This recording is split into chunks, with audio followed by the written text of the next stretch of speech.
go by Lakshman Utekar's chronicling of the Maratha period of our history, disturbing questions come to our mind.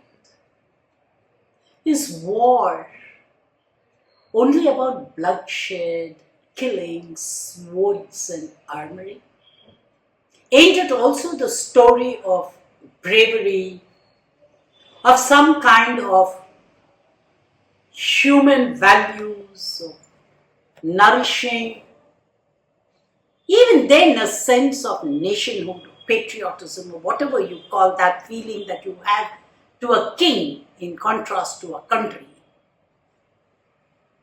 Because when you sit through the huge task of having to watch Chhaava, and I know people are flocking at the theatres to watch it, to re-establish how chest beating is arithmetically today understood to be an equivalent to a tribute to the great history of this country. I ask with a certain sense of seriousness. Have we now answered the inoculation of blood as a constant to which we refuse to any longer react as human beings? Why this gory sense of celebration? Don't forget that all the most gruesome scenes that you want to interpret qua Aurangzeb are not at the war field. They are different. And there Akshay Khanna steals the show. He's amazing. We'll talk about the performances later because there are two performances in the film which stand out and they really bring and knit the film together and make it worth watching if you still believe in watching a movie of WhatsAppian history and built around war, warfare, etc.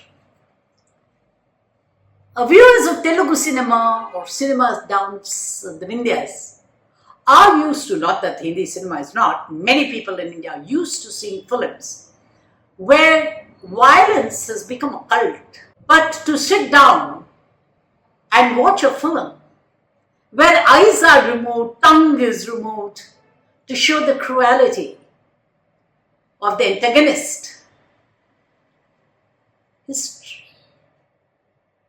storytelling, authenticity, entertainment, edutainment, you really have no clue of which of these choices I make except believing that this sells and sells big at the box office. Where and when did Rohan Shetty take over Chetan Anand?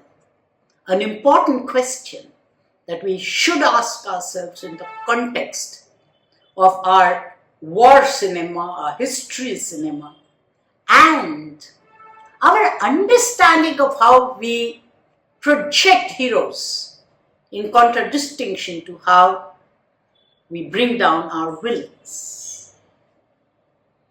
These are very sociologically vital questions that should disturb, or at least it disturbed me when I sat through the near 3-hour storytelling, if you can call that, of the extremely successful film Chhaava.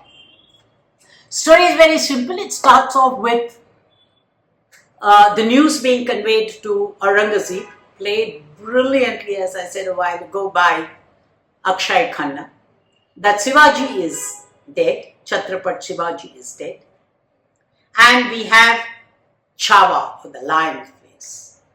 Taking from here, you have the story of Chhatrapat Sambhaji Maharaj, played again in an amazing performance from Vicky Kaushal. Now, Vicky Kaushal becomes the film. I think it makes grammatical sense to have your central character so strong that nothing else matters in the film, and that is something that the filmmaker either intentionally or otherwise conveys. That if he's worked around the character of Vicky Kaushal, the character of Sambhaji Maharaj is not relevant.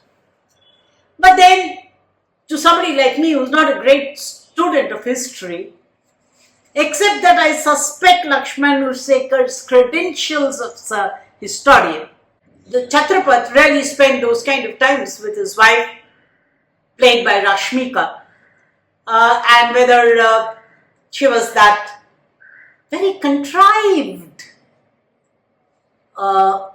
queen who was staring and making a huge effort to look royal. There's also Divya Datta as the royal Mataji. Again, very contrived. Why are these professional actors staring into a camera while they are performing a scene? Is something that begs for an answer, especially when you have two such amazing actors coming out with such brilliant performances. Was the director concentrating only on Sambhaji and Aurangzeb? Did nobody else matter? You have every other character reduced to some kind of a court jester or a court villain, sitting, planning, intriguing, pitfalls and falls and fights.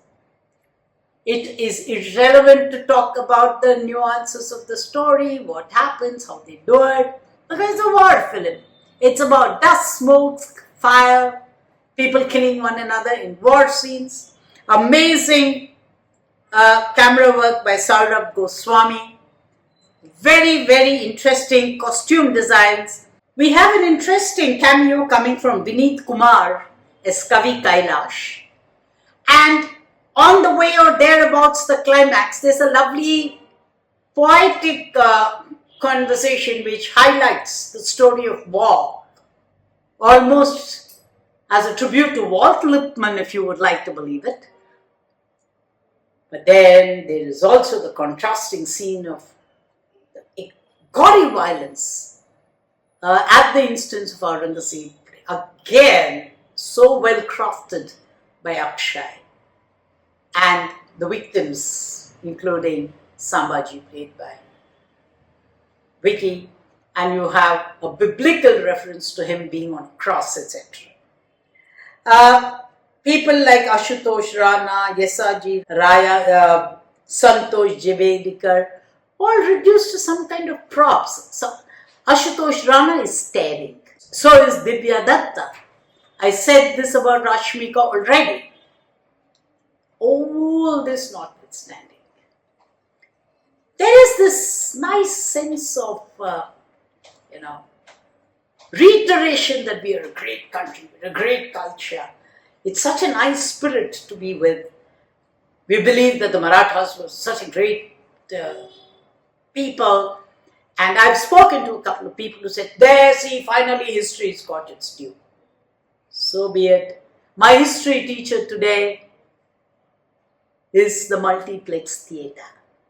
So be it. After all, I need to learn from where it doesn't matter. How authentic does it matter? However, I would still recommend people see Chhaava. Condone the slant, condone the violence, condone the irrelevance of everybody in the film except Aurangzeb and Chhatrapati. Yet, such strong, such brilliant performances that for sheer performances in saluting the two actors, and for only that reason, would recommend people see Chhaava. Sign off with acknowledgements to Abhinav and Tatu for helping me reach out to all of you on the film. Goodbye. See you soon.